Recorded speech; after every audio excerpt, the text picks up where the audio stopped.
आसंतु सांगମାନେ आज treaty of Allahabad विषय जानिबा।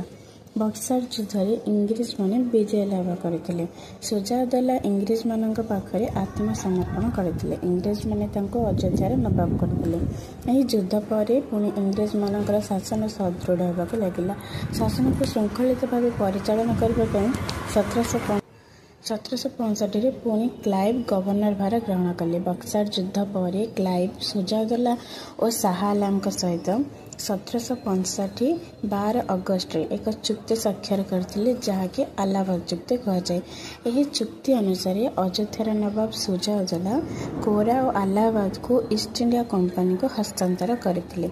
युद्धर क्षतिपूरण बाबद को इंग्रेज मान को 50 लाख टंका दबा को राजी होते।